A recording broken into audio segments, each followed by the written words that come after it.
Goa police ने जिस तत्परता से एक छोटे बच्चे के अपराधी को पकड़ा, वो कोई भी हो उसके रिश्तेदारी में, लेकिन उसे पकड़ा। आ, उसके लिए उसकी जितनी प्रशंसा की जाए कम है, क्योंकि नॉर्मली अपराध की दुनिया में इस तरह के अपराधों की गुंजाइश कम होती है। माना ऐसा जाता है, हम जिस समाज में रहते हैं उसमें ऐसा माना जाता है। ये एक विषय है कि इसको हम कितनी गंभीरता से लें और किसके बारे में क्या राय रखें, ये अपनी अपनी चॉइस है। और बच्चों पर कितनी भयानक क्रूअल्टी दिखाई जाती है, ये एक विषय है जिसको हमें समय समय पर जरूर अपने संज्ञान में लेना चाहिए। मैं उससे भी क्रूअल्टी कहती हूँ, फील करती हूँ। कहती हूँ से मतलब मैं फील करती हूँ। मैं कहने का अर्थ यहाँ पर यही है कि जब एक बच्चे को अपने आसपास के वातावरण में की जो सड़ी गली रोमांटिसिज्म है, उसको भी उसे सिर पर ढोना पड़ता है। वो मैं सबसे बुरी स्थिति मानती हूँ किसी भी बच्चे के जीवन में, क्योंकि उसके बाद उसकी इंडिविजुअलिटी कभी डेवलप हो ही नहीं पाती है, कुछ भी कर लो। और एवरीबडी इज वन इंडिविजुअल। उसको प्रकृति ने एक स्पेशल कैरेक्टर, पर्सनैलिटी, इंडिविजुअलिटी देकर भेजा है, और उसे उसके अकॉर्डिंग काम करने के लिए उसे भीतर से प्रेरणा मिलती रहती है, और वो उसे बार बार किल करना पड़ता है उसको। ये एक पहला कारण है। कुछ चीज़ें ऐसी है जो हमें इस समय शेयर करनी चाहिए कि अपराधी ने क्या किया, किन सरकमस्टांसेस में किया, ऐसा हुआ वैसा हुआ, वो तो ठीक है। लेकिन जो बच्चे ऐसे टॉक्सिक माहौल में रहते हैं और वो कैसे सरवाइव करते हैं, मुझे इसकी क्यों चिंता ज़्यादा हो रही है या मुझे इसकी पीड़ा ज़्यादा क्यों हो रही है, क्योंकि ये कोई पर्सनल या ऑटोबायोग्राफिकल नहीं है। ये मेरा भाई को मैंने देखा कि वो 24 साल में इस धरती को बाय कह गया, इस जीवन को बाय कह दिया उसने। अपेंडिक्स जैसी साधारण बीमारी में वो चला गया, उसका अपेंडिक्स बर्स्ट हो गया, तब तक वो चिल्लाया नहीं, चीखा नहीं, रोया नहीं, किसी से सहायता नहीं मांगी, और बस ही लेफ्ट दिस वर्ल्ड।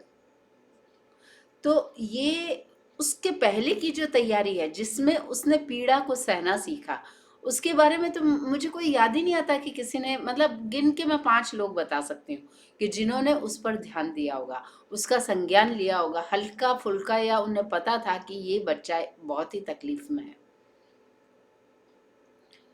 अब मतलब किसी को क्यों ध्यान देना चाहिए, किसी को इस उसके केस में इसलिए ध्यान देना चाहिए क्योंकि वो जहाँ पे पल बढ़ रहा था, वहाँ पर समाज अ, का जो बहुसंख्यक लोग हैं, मतलब बहुमत वाले लोग, स्ट्रांग लोग, वो उसके आसपास थे, इसलिए उसे ध्यान देना चाहिए। मैं इन कहानियों को अवॉइड करती रही, into bring them out in public, just keeping in my mind कि ये देखो समाज की कितनी अजीब सी तस्वीर सामने आएगी। बहुत सारे लोग जो इनोसेंट है वो भी मतलब खुद को बहुत बुरा फील करेंगे, लेकिन कभी कभी घटनाएं ऐसी हो जाती हैं कि वो आपको, मतलब आपका जो संयम है वो पूरा खत्म कर देती है, और आप फिर बकबक करने लगते हो। जब आप बकबक करने लगते हो तो आपको ध्यान नहीं होता कि आपको कितना बोलना है और कहाँ बोलना है।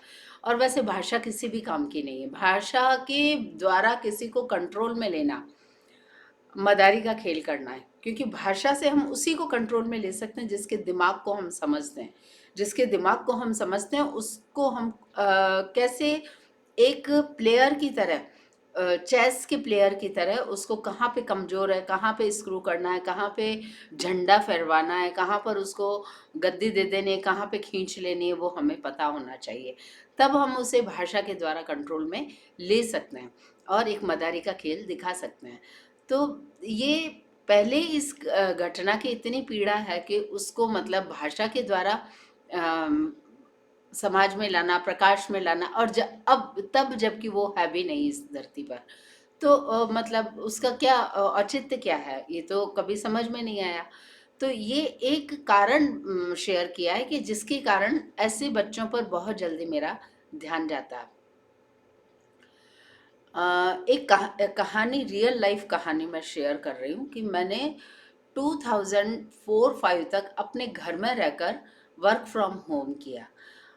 ट्यूशन पढ़ाती थी, पार्लर चलाती थी और डांस, म्यूजिक और ये जितना भी जो जो कर सकती थी वो जो अवेलेबल था, मतलब काम मिलना चाहिए ना, काम करने वाला तो ये देखता है कि काम मिल रहा है, चलो जैसा भी है, जो मतलब वो बात की बात की आपको उससे क्या रिजल्ट मिल रहा है। लेकिन वो एक समय ऐसा भी होता है जब आप अपने आप को जिंदा रहने को भी आप एक उपलब्धि समझते हो कि अच्छा मैं जिंदा हूँ, तो कभी कभी ऐसा समय भी निकालना पड़ता है।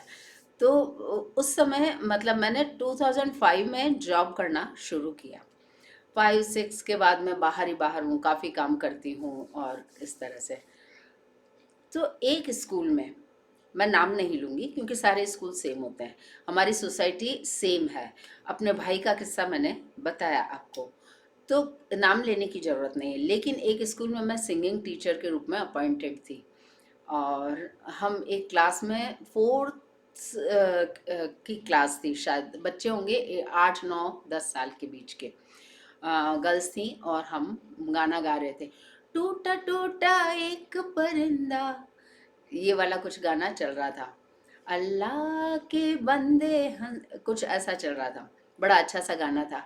और मैं जब जाती थी क्लास में तो ऑब्वियसली ये 2005 में यूट्यूब वगैरह नहीं थे और इस तरह का एंटरटेनमेंट वर्ड नहीं था। ये सोशल मीडिया नहीं था, बच्चे इस तरीके से एक्सपोज नहीं थे इस सारी चीज़ों को लेकर। तो उनको जब मैं जाती थी म्यूज़िक टीचर के रूप में तो उनको बड़ा खुशी होती थी, मतलब वो बहुत अपनी प्रसन्नता दिखाते थे। तो हारमोनियम पे वो चल रहा था गाना, तो इट वाज माय रूटीन। तो मैं वहाँ पर बच्चों को ये गाना करवा रही थी और सारे बच्चे बहुत खुश थे, हमेशा की तरह। तो अचानक क्या हुआ कि एक जो एडमिनिस्ट्रेशन में टीचर है वो एंट्री मारी उन्होंने। तो मैं मुझे ऑब्वियसली हारमोनियम रोकना पड़ा, एडमिनिस्ट्रेशन से कोई आया तो रोका। और the teacher went straight towards a child, somewhere 9 years, 8 9 साल की थी वो। उसको जाते ही उसने चटा चट चांटे मारने शुरू किए। वो सीन ऐसा था, सारे बच्चे चुप, मैं खड़ी हूँ पास में और वो बच्ची चांटे खा रही है। तो वो गाना गाते गाते अचानक चांटे पड़ने लगे। तो वो बच्ची एकदम से एक बार तो बौखला ही हूँ। और फिर उसको लगा कि यहाँ तो मतलब मैम भी मुझे देख रही है और सारे बच्चे भी मुझे देख रहे हैं और कोई मुझे बचाने वाला नहीं है, तो शी स्टार्टेड स्माइलिंग। उस दिन मैंने भाव किस तरीके से मतलब हमारे इम्यूनिटी को डेवलप करते हैं, हमारी किलिंग इंस्टिंक्ट को मतलब शार्प और ब्लंट करते हैं, उसको मैंने एकदम मतलब साक्षात देखा। तो मतलब बहुत बुरा सीन था वो। तो बुरा था या मतलब एक जिसको कहते हैं कि शॉक में ले जाने वाला सीन था। और फिर वो चांटे मारते मारते और वो बच्ची ने जैसे स्माइल करना शुरू किया तो वो जो एडमिनिस्ट्रेटर थी उसको, उसने खुद को रोक लिया। फिर उसे ध्यान आया कि मैं मतलब उसको अपने बिहेवियर पे ध्यान आया, मैं खड़ी हूँ, मैं देख रही हूँ, उस पर ध्यान आया, बाकी बच्चे देख रहे हैं उस पर ध्यान आया। And she went out of the class. मैं ठीक है, अब भाई एडमिनिस्ट्रेटर है, अब आप उससे क्या पूछो, मैं तो I was a simple teacher ना, तो मैं तो पूछती भी क्या। फिर मैं जब साइन करने गई at the time when I was suppose to leave the school, तो मैं साइन करने जाती थी, तो मैं साइन करने गई तो she was waiting for me. और उसने कहा कि तुम्हें पता है उसको मारना बहुत ज़रूरी था। तो मैं तो कुछ बोल नहीं रही थी, तो मुझे सफाई देने की कोई ज़रूरत भी नहीं थी। तो चुप रही मैं, मतलब मैं बोलूँ भी क्या उनको, तो मैं चुप रही। तो बोले कि ना एक्चुअली क्या है कि वो क्लास में बहुत गंदी बातें करती है। मेरी आंखों में क्वेश्चन था, बाकी तो 9 साल का बच्चा कितनी गंदी बातें कर सकता है और ये बड़े लोग कैसी गंदी बातें करते हैं, डोंट टेल मी। मगर फिर भी मैं चुप रही। तो चुप रही तो फिर उसने कहा कि ये बच्ची कहती है कि मेरी मम्मी है ना अपनी अंडरवियर को अपने मुंह पे रखकर सो जाती है। तो फिर भी मैं चुप रही। फिर उसने कहा कि इसने अभी एडमिशन लिया है इसी साल हम तो ऐसी बच्ची को एडमिशन देते भी नहीं। मैं फिर भी चुप रही। फिर उन्होंने कहा कि खुद ही वो, मतलब वो क्यों बोल रही थी ये वो ही जानती। तो मुझे बताने की क्या ज़रूरत थी। तो बोले इसकी माँ ने अपने हस्बैंड को छोड़ रखा है and she is having one, मतलब live in relationship. She is now in one live in relationship. और वो आके यहाँ बच्ची का एडमिशन करा गया और ये और वो। और मतलब उसके बाद मैंने ये आइडिया लगाया कि हो सकता है ये बच्ची जब यहाँ पर एडमिशन के लिए आई तो वो उस इमोशनल प्रेशर को लेकर आई जो फादर को छोड़ने के बाद होता है। फादर डॉटर के रिलेशनशिप को लेकर एक फिल्म बहुत अच्छी बनी है जिसमें सोनाक्षी सिन्हा और सलमान खान है, मैं नाम भूल गई उसका। उनका कुछ 2-3 वर्जन बने हैं, उसमें पहली वाली में काफ़ी गालियाँ वालियाँ हैं, मुन्नी बदनाम हुई वाले फिल्म का नाम भूल गई मैं। तो उसमें वो जो फादर डॉटर का जो रिलेशनशिप है वो बहुत ही खूबसूरती से दिखाया गया है। मतलब जितनी खूबसूरती से दिखाया गया हिंदी फिल्मों में हम उम्मीद नहीं कर सकते। सोनाक्षी सिन्हा का विद हर फादर, वो बहुत अच्छे आर्टिस्ट हैं। उसके जो फादर बने हैं वो भी नाम भूल जाती हूँ, पर क्योंकि मैं फिल्में देखती नहीं हूँ तो कोई मराठी हैं शायद। तो बहुत अच्छे से एक्टर हैं। तो मतलब मैं अनुमान लगा रही थी कि वो बच्ची जब अपने फादर से दूर हुई है, वो कितना भी फादर बुरे भी होंगे या जो भी होगा होगा उनके साथ, लेकिन वो आ, उस इमोशनल प्रेशर के साथ जब उसने इस स्कूल में एडमिशन लिया तो she must be lost in her self. और ये एक समझने वाली चीज़ है कि आपके आसपास के जो लिविंग बीइंग है ना वो आपकी स्टेट ऑफ माइंड को समझते हैं। वो जानते हैं कि आपको कहाँ स्क्रू किया जा सकता है। और उसके साथ के जो बच्चे थे क्लासमेट्स से वो शायद उसे अवॉइड करते होंगे और उसको रिडिक्यूल करते होंगे और उसको उसकी कुछ कंप्लेंट्स भी करते होंगे। और उसने शायद कि भाई उसे कुछ उस नए एटमॉस्फेयर में शायद समझ में नहीं आ रहा था कुछ भी, how to behave, how to get control over all this kind of अजीबो गरीब सिचुएशन।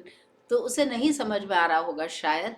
तो उसने ऐसी कोई अजीब सा मजाक कर दिया होगा जिसपे ताकि कोई सुने, हंसे और उसको फ्रेंड बना ले। इसके ज़्यादा वो कुछ कर सकती है इसकी तो मुझे कोई संभावना लगी नहीं।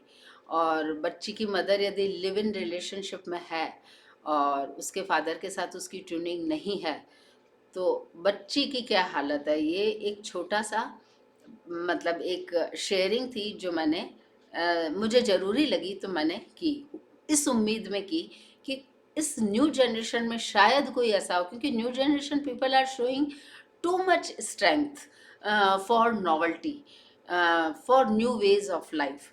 तो वो यूट्यूब से समझ आता है तो शायद किसी को कुछ समझ आए कि how to behold a situation, how to handle a situation, समाज को हमें किस तरीके से देखना चाहिए। तो ये एक कहानी है। हाँ, छुटपन में मुझे ज़रूर याद है कि मेरा चाइल्डहुड जैसा भी रहा हो बट मुझे कंट्रोल में लेना बहुत अच्छा आता था। मैं एक्टिंग बहुत अच्छी कर सकती हूँ, अभिनय मास्टर हूँ। किसी को कभी पता नहीं चलने दिया कि एक्चुअल लाइफ में क्या है और आप जो देखना चाहते हो उसमें क्या अंतर है, कभी नहीं पता चलने दिया। लेकिन जब मैं 6th 7th 8th क्लास में थी तो मुझे ध्यान है अच्छे से कि कुछ पंजाबी और ये उस तरह के बच्चे थे हमारे साथ, सिंधी और ये मतलब वो बाहर के कहलाते थे उस ज़माने में। मतलब पाकिस्तान से आए ऐसा ही कुछ था। अब तो नहीं शायद माना जाता होगा। हालांकि उस समय भी कोई बहुत ड्रामेटिकली उनको अच्छा बुरा नहीं माना जाता था बट ऑब्वियसली उनका रहन सहन और खान पान अलग तरह का था तो वो रहता था। तो उनमें कुछ 2 बच्चे ऐसे थे, उनकी परचेजिंग पावर बहुत अच्छी थी। भले वो बाहर से आए थे, भले उनको सड़क पर रहना पड़ा था, लेकिन उन उन बच्चों के घर वालों की परचेजिंग पावर बहुत अच्छी थी। अच्छी ड्रेसेस दिलाते थे, शूज़ दिलाते थे, अच्छे बैग होते थे उनके पास में, टिफ़िन बहुत अच्छा लेकर आते थे वो लोग। तो वो मुझे उन मतलब हमारे सामने से कोई घटना हो जाए और हमारी मेमोरी में नहीं इनहिबिट हो, ऐसा नहीं हो सकता।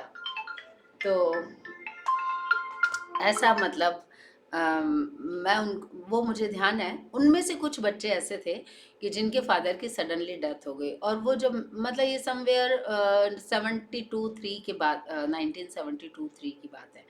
1971 में बैंकों का राष्ट्रीयकरण हुआ था। एक्चुअली फाइनेंशियल स्टेबिलिटी उसके बाद ही आने लगी।